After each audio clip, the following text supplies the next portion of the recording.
So today we're going to be talking about myopia in neuro-ophthalmology.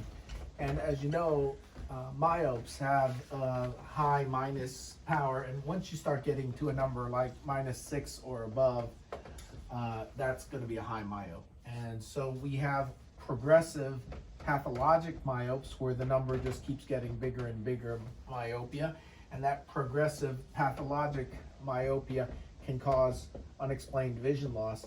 And the reason you need to know about it is it seems obvious that you would know what someone's refractive error is, but if they've had some sort of refractive procedure like LASIK or some other refractive surgery, the number that's on their chart, including having had cataract extraction, might not be their actual refraction because they're going to be a high myope. So they might be -1 on the chart only because they were made -1 because they had cataract surgery or refractive procedure. But really, the eye is a progressive pathologic myopia.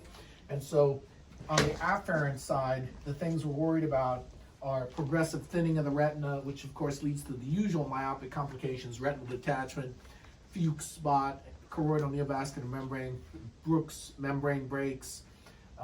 Those are the high myope things that are obvious in the retina, but it can cause unexplained vision loss and especially night vision problems because the pupil is dilating, and so that will exacerbate the night myopia.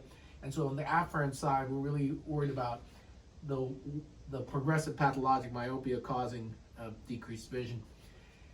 On the efferent side, it can also cause diplopia, and the reason it can cause double vision is because the eyeball in axial myopia is getting longer. So the posterior staphyloma is getting the eye longer, and so that is what is producing the induced myopic shift.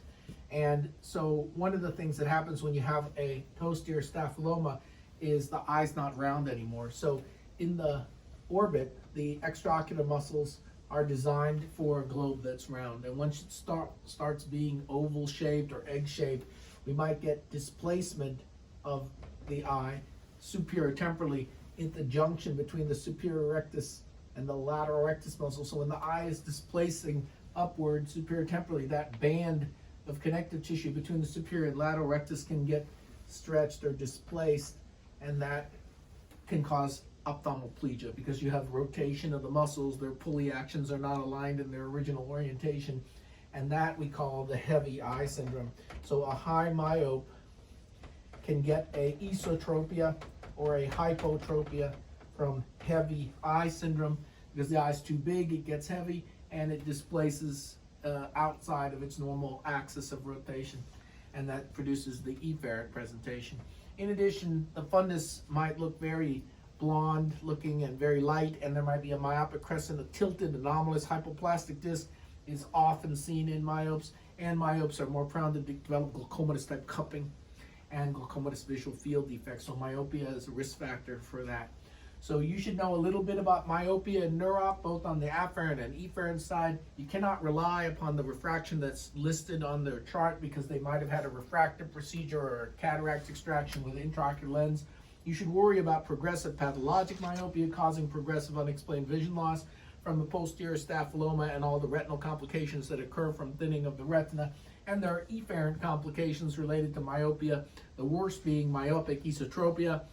And if you have displacement of the eye because it's not round anymore, it can cause heavy eye syndrome, a small angle esotropia, and hypertropia that can mimic efferent neuro-ophthalmic disease.